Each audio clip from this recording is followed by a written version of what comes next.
सादर नमस्कार। एक तरफ देश उत्सवों में डूबा हुआ है और दूसरी तरफ से हिंदुस्तान के किसी कोने से जब हिंसा की खबरें आती हैं तो देश को चिंता होना बड़ा स्वाभाविक है। ये हमारा देश बुद्ध और गांधी का देश है। देश की एकता के लिए जी जान लगाने देने वाले सरदार पटेल का देश है। सदियों से हमारे पूर्वजों ने सार्वजनिक जीवन मूल्यों को, अहिंसा को, समादर को स्वीकार किया हुआ है, हमारी ज़हन में भरा हुआ है। अहिंसा परमो धर्म, ये हम बचपन से सुनते आए हैं, कहते आए हैं। मैंने लाल किले से भी कहा था कि आस्था के नाम पर हिंसा बर्दाश्त नहीं होगी। चाहे वो सांप्रदायिक आस्था हो, चाहे वो राजनीतिक विचारधाराओं के प्रति आस्था हो, चाहे वो व्यक्ति के प्रति आस्था हो, चाहे वो परंपराओं के प्रति आस्था हो। आस्था के नाम पर कानून हाथ में लेने का किसी को अधिकार नहीं है। डॉक्टर बाबा साहब आम्बेडकर ने हमें जो संविधान दिया है, उसमें हर व्यक्ति को न्याय पाने की हर प्रकार की व्यवस्था है। मैं देशवासियों को विश्वास दिलाना चाहता हूँ, कानून हाथ में लेने वाले, हिंसा के राह पर दमन करने वाले किसी को भी, चाहे वो व्यक्ति हो या समूह हो, न ये देश कभी बर्दाश्त करेगा और न ही कोई सरकार बर्दाश्त करेगी। हर किसी को कानून के सामने झुकना होगा। कानून जवाबदेही तय करेगा और दोषितों को सजा देके रहेगा। मेरे प्यारे देशवासियों, हमारा देश विविधताओं से भरा हुआ है और ये विविधताएं खानपान, रहनसहन, पहनाव वहाँ तक सीमित नहीं है। जीवन के हर व्यवहार में हमें विविधताएं नज़र आती हैं। यहाँ तक कि हमारे त्योहार भी विविधताओं से भरे हुए हैं और हजारों साल पुरानी हमारी सांस्कृतिक विरासत होने के कारण सांस्कृतिक परंपराएं देखें, सामाजिक परंपराएं देखें, ऐतिहासिक घटनाएं देखें तो शायद ही 365 दिन में कोई दिन बचता होगा जबकि हमारे यहाँ कोई त्योहार से न जुड़ा हुआ हो। और ये भी आपने देखा होगा कि हमारे सारे त्योहार प्रकृति के समय पत्रक के अनुसार चलते हैं। प्रकृति के साथ सीधा-सीधा संबंध आता है। हमारे बहुत सारे त्योहार तो सीधे-सीधा किसान से जुड़े हुए होते हैं, मछुआरों से जुड़े हुए होते हैं। आज मैं त्योहारों की बात कर रहा हूँ तो सबसे पहले मैं आप सबको मिच्छामी दुक्कड़म कहना चाहूँगा। जैन समाज में कल संवत्सरी का पर्व मनाया गया। जैन समाज में भाद्र मास में पर्युषण पर्व मनाया जाता है। पर्युषण पर्व के आखिरी दिन संवत्सरी का दिन होता है। ये सचमुच में अपने आप में एक अद्भुत परंपरा है। संवत्सरी का पर्व क्षमा, अहिंसा और मैत्री का प्रतीक है। इसे एक प्रकार से क्षमा वाणी पर्व भी कहा जाता है और इस दिन एक दूसरे को मिच्छामी दुक्कड़म कहने की परंपरा है। वैसे भी हमारे शास्त्रों में क्षमा वीरस्य भूषणम, यानी क्षमा वीरों का भूषण है। क्षमा करने वाला वीर होता है। ये चर्चा तो हम सुनते ही आए हैं और महात्मा गांधी तो हमेशा कहते थे, क्षमा करना तो ताकतवर व्यक्ति की विशेषता होती है। शेक्सपियर ने अपने नाटक द मर्चेंट ऑफ वेनिस में क्षमा भाव के महत्व को बताते हुए लिखा था, mercy is twice blessed, it blessed him that gives and him that takes. अर्थात क्षमा करने वाला और जिसे क्षमा किया गया, दोनों को भगवान का आशीर्वाद प्राप्त होता है।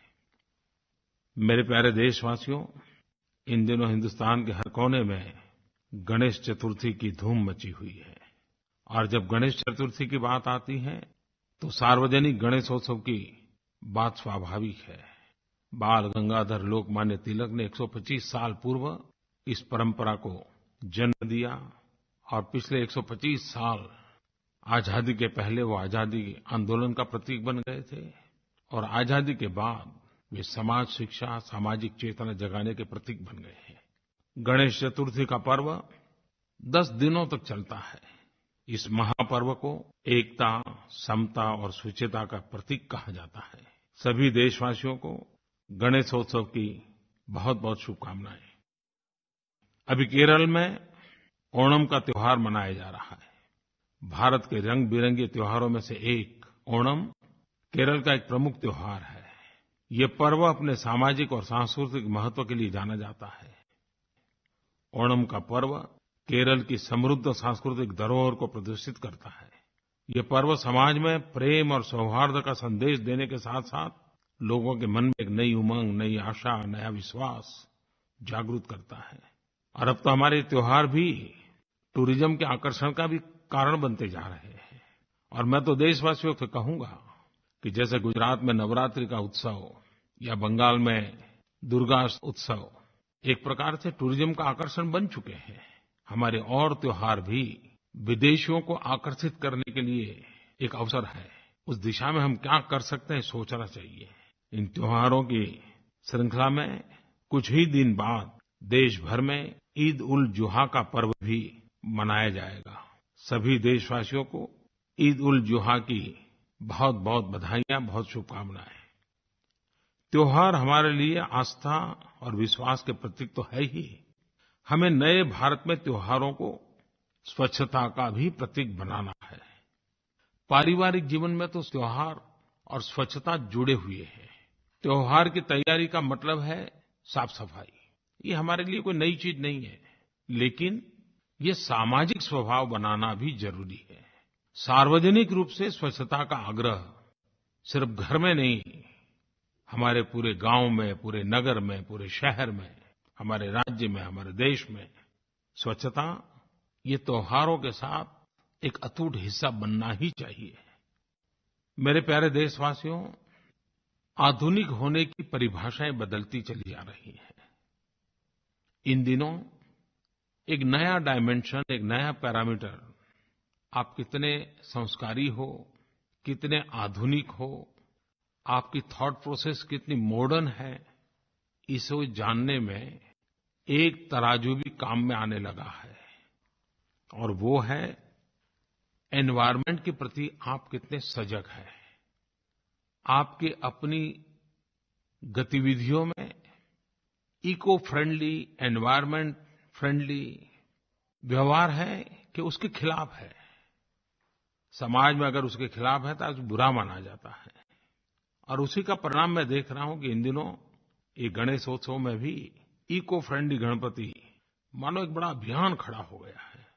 अगर आप YouTube पर जाकर के देखेंगे, हर घर में बच्चे गणेश जी बना रहे हैं, मिट्टी ला करके गणेश जी बना रहे हैं, उस पर रंग पोताई कर रहे हैं, कोई वेजिटेबल के कलर लगा रहा है, कोई कागज के टुकड़े चिपका रहा है। भांति-भांति के प्रयोग हर परिवार में हो रहे हैं। एक प्रकार से एनवायर्नमेंट कॉन्शियसनेस का इतना बड़ा व्यापक प्रशिक्षण इस गणेशोत्सव में देखने को मिला है, शायद ही पहले कभी मिला हो। मीडिया हाउस भी बहुत बड़ी मात्रा में इको फ्रेंडली गणेश की मूर्तियों के लिए लोगों को प्रशिक्षित कर रहे हैं, प्रेरित कर रहे हैं, गाइड कर रहे हैं। देखिए कितना बड़ा बदलाव आया है और ये सुखद बदलाव है। और जैसा मैंने कहा, हमारा देश करोड़ों-करोड़ों तेजस्वी दिमागों से भी भरा हुआ है। और बड़ा अच्छा लगता है जब कोई नए-नए इनोवेशन जानते हैं। मुझे किसी ने बताया कि कोई एक सज्जन है जो स्वयं इंजीनियर है। उन्होंने एक विशिष्ट प्रकार से मिट्टी इकट्ठी करके उसका कॉम्बिनेशन करके गणेश जी बनाने की ट्रेनिंग लोगों को की। और वो एक छोटी सी बाल्टी में पानी में गणेश विसर्जन होता है तो उसी में रखते हैं तो वो पानी में तुरंत डाइल्यूट हो जाती है। और उन्होंने यहाँ पर रुके नहीं, उसमें एक तुलसी का पौधा बो दिया और पौधे बो दिए। 3 वर्ष पूर्व जब स्वच्छता का अभियान प्रारंभ किया था, 2 अक्टूबर को उसको 3 साल हो जाएंगे और उसके सकारात्मक परिणाम नज़र आ रहे हैं। शौचालयों की कवरेज 39% से करीब-करीब 67% पहुँची है। 2,30,000 से भी ज़्यादा गाँव खुले में शौच से अपने आप को मुक्त घोषित कर चुके हैं। पिछले दिनों गुजरात में भयंकर बाढ़ आई काफी लोग अपना जान गंवा बैठे। लेकिन बाढ़ के बाद जब पानी कम हुआ तो हर जगह इतनी गंदगी फैल गई थी। ऐसे समय में गुजरात के बनासकांठा जिले के धानेरा में जमीयत उलेमा-ए-हिंद के कार्यकर्ताओं ने बाढ़ प्रभावित 22 मंदिर एवं 3 मस्जिदों की चरणबद्ध तरीके से साफ़-सफ़ाई की। खुद ने पसीना बहाया, सब लोग निकल पड़े। स्वच्छता के लिए एकता का उत्तम उदाहरण, हर किसी को प्रेरणा देने वाला ऐसा उदाहरण जमीयत उलेमा-ए-हिंद के सभी कार्यकर्ताओं ने दिया। स्वच्छता के लिए समर्पण भाव से किया गया प्रयास, यह अगर हमारा स्थायी स्वभाव बन जाए तो हमारा देश कहाँ से कहाँ पहुँच सकता है। मेरे प्यारे देशवासियों, मैं आप सभी से एक आह्वान करता हूँ कि एक बार फिर 2 अक्टूबर गांधी जयंती से 15-20 दिन पहले से ही स्वच्छता ही सेवा, जैसे पहले कहते थे जन सेवा यही प्रभु सेवा, स्वच्छता ही सेवा की एक मुहिम चलाएं।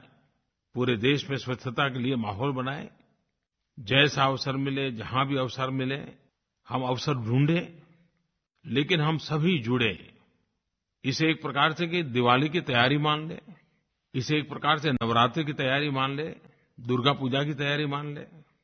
श्रमदान करें, छुट्टी के दिन या रविवार को इकट्ठा होकर एक साथ काम करें, आसपड़ोस की बस्ती में जाएं, नजदीक के गाँव में जाएं, लेकिन एक आंदोलन के रूप में करें।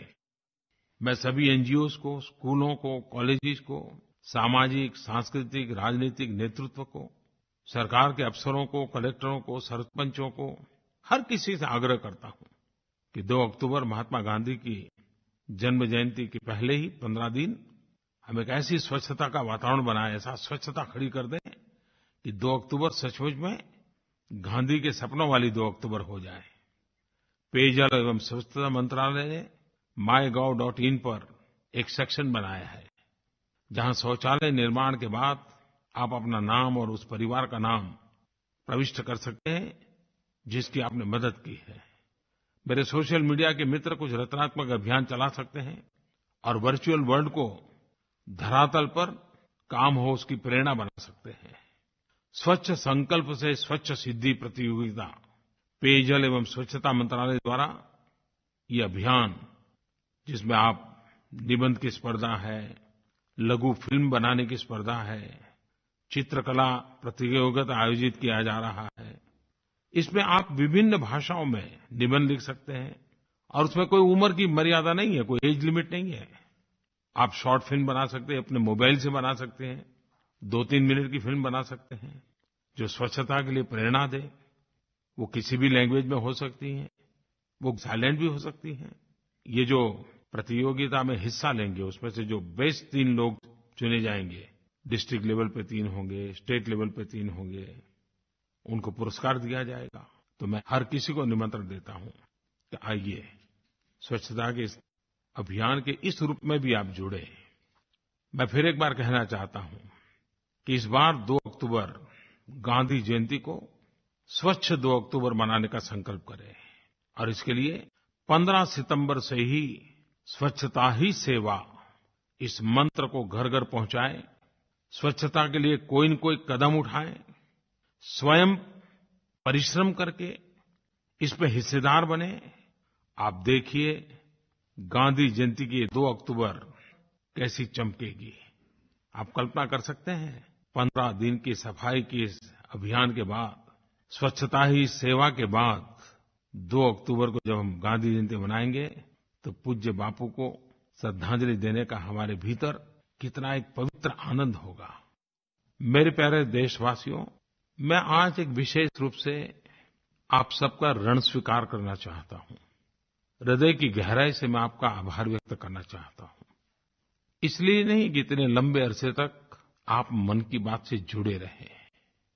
मैं इसलिए आभार व्यक्त करना चाहता हूँ, ऋण स्वीकार करना चाहता हूँ, क्योंकि मन की बात के इस कार्यक्रम के साथ देश के हर कोने से लाखों लोग जुड़ जाते हैं।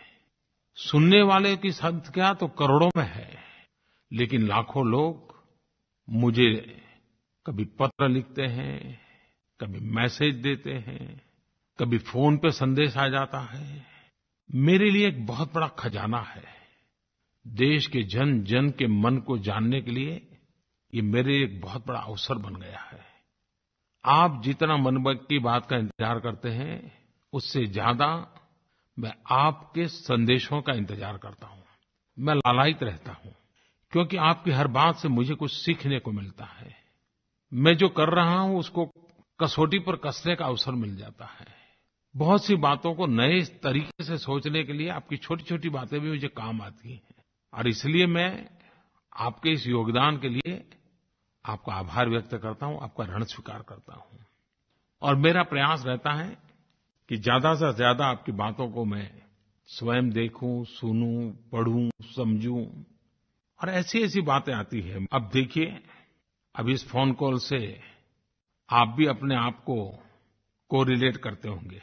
आपको भी लगता होगा, हाँ यार, आपने कभी ऐसी गलती की है। कभीकभी तो कुछ चीज़ें हमारे आदत का ऐसे हिस्सा बन जाती हैं कि हमें लगता ही नहीं है कि हम गलत करते हैं। प्रधानमंत्री जी, मैं पूना से अपर्णा बोल रही हूँ। मैं अपनी एक सहेली के बारे में बताना चाहती हूँ। वह हमेशा लोगों की मदद करने की कोशिश करती है, लेकिन उसकी एक आदत देखकर मैं हैरान हो जाती हूँ। मैं एक बार उसके साथ शॉपिंग करने मॉल गई थी। एक साड़ी पर उसने 2000 रुपए बड़े आराम से खर्च कर दिए और पिज्जा पर 450 रुपए। जबकि मॉल तक जाने के लिए जो ऑटो लिया था, उस ऑटो वाले से बहुत देर तक 5 रुपए के लिए मोलभाव करती रही। वापस लौटते हुए रास्ते में सब्जी खरीदी और हर सब्जी पर फिर से मोलभाव कर 4-5 रुपए बचाए। मुझे बहुत बुरा लगता है। हम बड़ी-बड़ी जगह एक बार भी बिना पूछे बड़े-बड़े भुगतान कर देते हैं और हमारे मेहनतकश भाई बहनों से थोड़े से रुपयों के लिए झगड़ा करते हैं, उन पर अविश्वास करते हैं। आप अपनी मन की बात में इस बारे में जरूर बताएं। अब ये फ़ोन कॉल सुनने के बाद मुझे पक्का विश्वास है कि आप चौंक भी गए होंगे, चौकन्ने भी हो गए होंगे और हो सकता है आगे से ऐसी गलती न करने का मन में तय भी कर लिए होंगे। क्या आपको नहीं लगता है कि जब हम हमारे घर के आसपास कोई सामान बेचने के लिए आता है, कोई फेरी लगाने वाला आता है, किसी छोटे दुकानदार से, सब्जी बेचने वालों से हमारा संबंध आ जाता है, कभी ऑटो रिक्शा वाले से संबंध आता है, जब भी हमारा किसी मेहनतकश व्यक्ति के साथ संबंध आता है, तो हम उससे भाव का तोलमोल करने लग जाते हैं, मोलभाव करने लग जाते हैं। नहीं, इतना नहीं, 2 रुपया कम करो, 5 रुपया कम करो। और हम ही लोग किसी बड़ी रेस्टोरेंट में खाना खाने जाते हैं, तो बिल में क्या लिखा है देखते भी नहीं है, धड़ाम से पैसे दे देते हैं। इतना ही नहीं, शोरूम में साड़ी खरीदने जाएं, कोई मोलभाव नहीं करते। लेकिन किसी गरीब से अपना नाता आ जाए, तो मोलभाव किए बिना रहते नहीं हैं।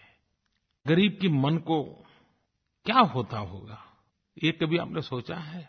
उसके लिए सवाल 2 रुपये 5 रुपये का नहीं है। उसके हृदय को चोट पहुँचती है कि आपने, वो गरीब है, इसलिए उसकी ईमानदारी पे शक किया है।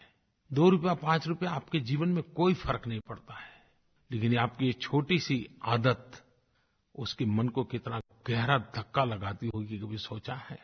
मैडम, मैं आपका आभारी हूँ, आपने इतना हृदय को छूने वाला फ़ोन कॉल किया, एक मैसेज मुझे दिया। मुझे विश्वास है कि मेरे देशवासी भी गरीब के साथ ऐसा व्यवहार करने की आदत होगी तो ज़रूर छोड़ देंगे। मेरे प्यारे नौजवान साथियों, 29 अगस्त को पूरा देश राष्ट्रीय खेल दिवस के रूप में मनाता है। यह महान हॉकी प्लेयर और हॉकी के जादूगर मेजर ध्यानचंद जी का जन्म दिवस है। हॉकी के लिए उनका योगदान अतुलनीय था। मैं इस बात का स्मरण इसलिए करा रहा हूँ कि मैं चाहता हूँ कि हमारे देश की नई पीढ़ी खेल से जुड़े, खेल हमारे जीवन का हिस्सा बने। अगर हम दुनिया के युवा देश हैं, तो हमारी ये तरुणाई खेल के मैदान में भी नज़र आनी चाहिए। स्पोर्ट्स यानी physical fitness, mental alertness, personality enhancement, मैं समझता हूँ इससे ज़्यादा क्या चाहिए। खेल एक प्रकार से दिलों का मेल की एक बहुत बड़ी जड़ीबूटी है। हमारे देश की युवा पीढ़ी खेल जगत में आगे आए। और आज कंप्यूटर के युग में तो मैं आगाह भी करना चाहूँगा कि प्लेइंग फील्ड प्ले स्टेशन से ज़्यादा महत्वपूर्ण है। कंप्यूटर पर फीफा खेलिए, लेकिन बाहर मैदान में भी तो कभी फुटबॉल के साथ करतब करके दिखाइए। कंप्यूटर पर क्रिकेट खेलते होंगे, लेकिन खुले मैदान में आसमान के नीचे क्रिकेट खेलने का आनंद कुछ और होता है। एक समय था जब परिवार के बच्चे बाहर जाते थे तो माँ पहले पूछती थी, तुम कब वापस आओगे? आज हालत ये हो गई है कि बच्चे घर में आते ही एक कोने में या तो कार्टून फिल्म देखने में लग जाते हैं या तो मोबाइल गेम पर चिपक जाते हैं, और तब माँ को चिल्ला करके कहना पड़ता है, तू कब बाहर जाएगा? वक्त की बात है, वो भी एक जमाना था जब माँ बेटे को कहती थी, तू कब आओगे? और आज ये हाल है कि माँ को कहना पड़ता है, बेटा तुम बाहर कब जाओगे?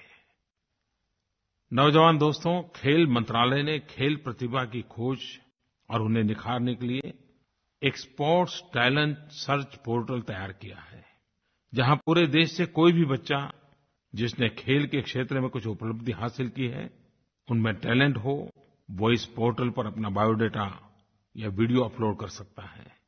सिलेक्टेड इमर्जिंग प्लेयर्स को खेल मंत्रालय ट्रेनिंग देगा और मंत्रालय कल ही इस पोर्टल को लॉन्च करने वाला है।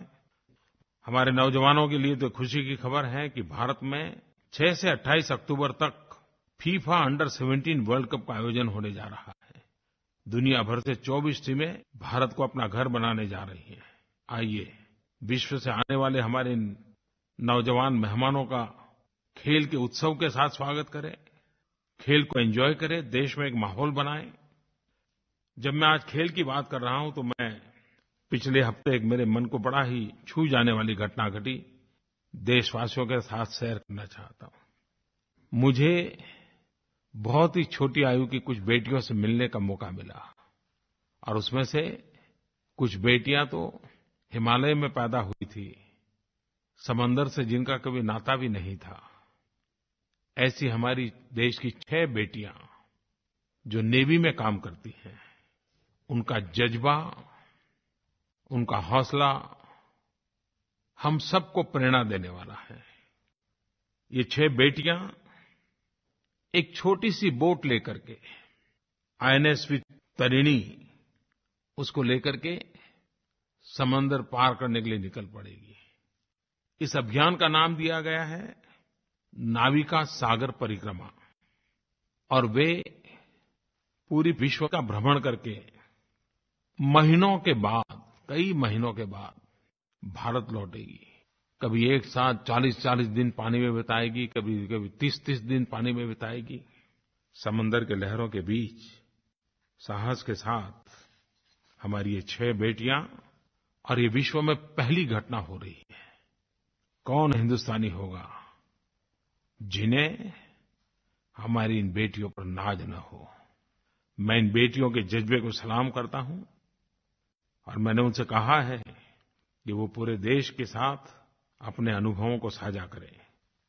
मैं भी नरेंद्र मोदी ऐप पर उनके अनुभवों के लिए एक अलग व्यवस्था करूंगा, ताकि आप जरूर उसे पढ़ पाएं, क्योंकि एक प्रकार से ये साहस कथा है, स्वानुभव की कथा होगी, और मुझे खुशी होगी इन बेटियों की बातों को आपके तक पहुंचाने में।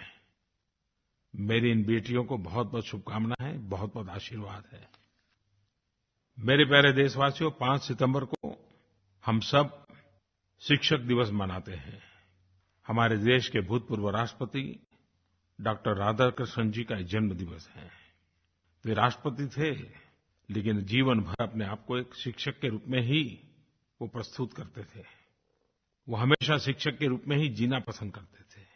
वे शिक्षा के प्रति समर्पित थे, एक अध्येता, एक राजनयिक, भारत के राष्ट्रपति, लेकिन हर पल एक जीते जागते शिक्षक। मैं उनको नमन करता हूँ। महान वैज्ञानिक अल्बर्ट आइंस्टीन ने कहा था, it is the supreme art of the teacher to awaken joy in creative expression and knowledge. अपने छात्रों में सृजनात्मक भाव और ज्ञान का आनंद जगाना ही एक शिक्षक का सबसे महत्वपूर्ण गुण है। इस वर्ष जब हम शिक्षक दिवस मनाएं, क्या हम सब मिलकर के एक संकल्प कर सकते हैं, एक मिशन मोड में एक अभियान चला सकते हैं? Teach to transform, educate to empower, learn to lead. इस संकल्प के साथ इस बात को आगे बढ़ा सकते हैं क्या? हर किसी को 5 साल के लिए किसी संकल्प से बांधिए, उसको सिद्ध करने का रास्ता दिखाइए और 5 साल में वो पाकर के रहे, जीवन में सफल होने का आनंद पाए।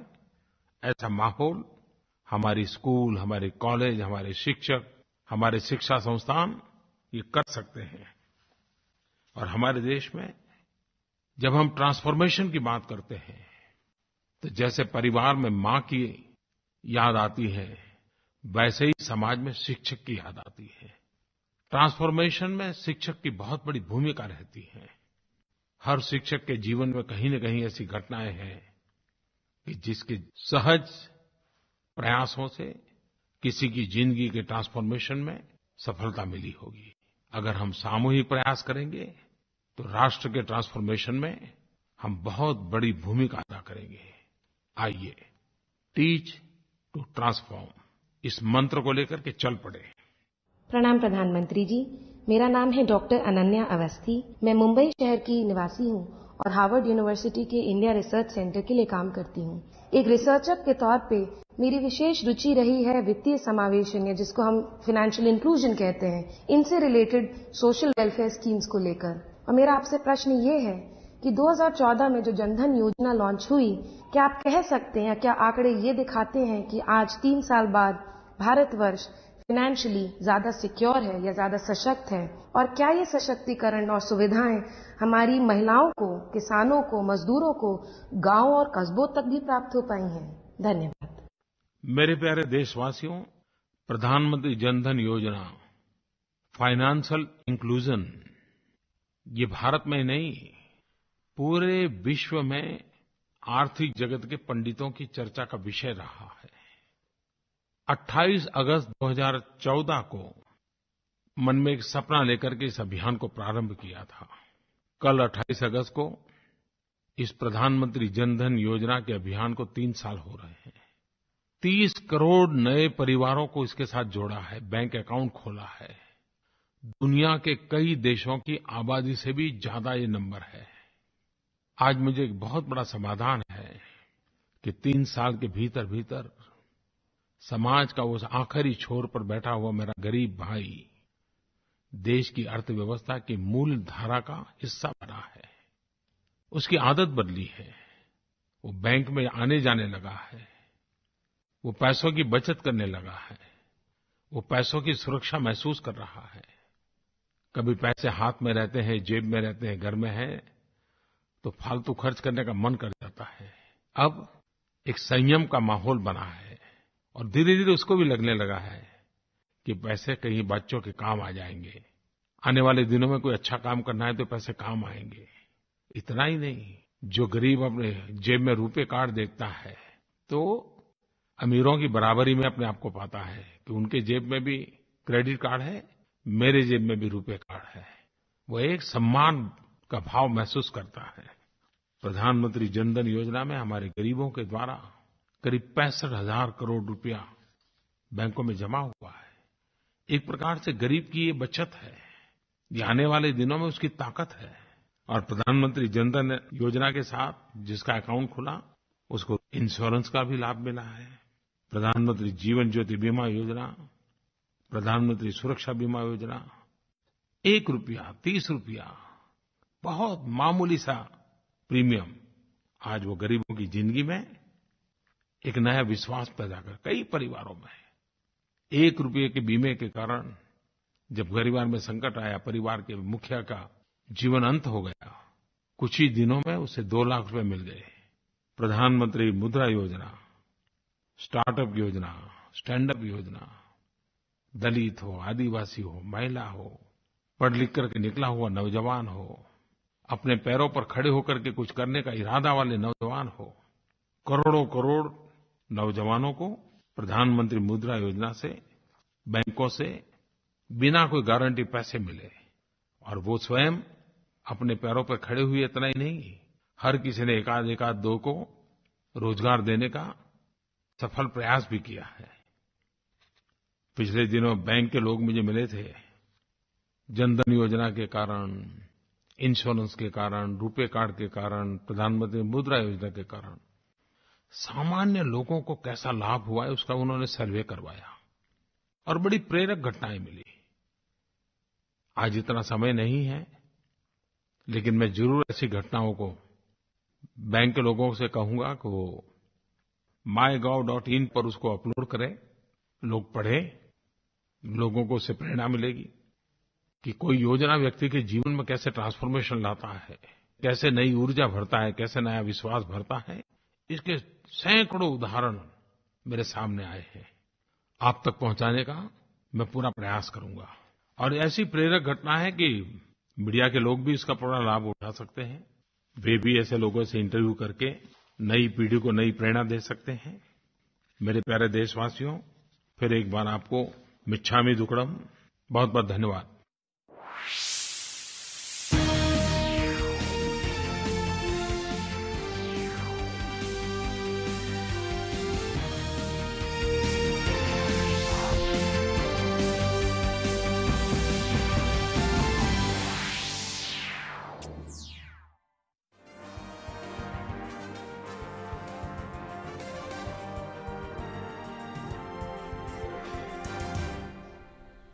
नमस्कार, हमारे इस विशेष प्रसारण में आप सभी का स्वागत है। मैं हूं रमा त्यागी। आप देख रहे थे प्रधानमंत्री की मन की बात का 35वां संस्करण, जिसमें एक बार फिर से प्रधानमंत्री ने बेहद अहम विषयों को अपनी विशिष्ट शैली में सहज अंदाज में आमजन के सामने रखा। स्पष्ट तौर पर प्रधानमंत्री ने कहा कि हिंसा को किसी भी सूरत में बर्दाश्त नहीं किया जाएगा। विविधताओं से भरे देश में जीवन मूल्यों की उपयोगिता, सामान्य व्यवस्था बनाए रखने के लिए कानून का महत्व, त्योहारों के संकेत और संदेश, उनसे प्रेरणा लेकर स्पंदित होता जीवन और उस प्रेरणा को कैसे जन आंदोलन बनाया जाए जिस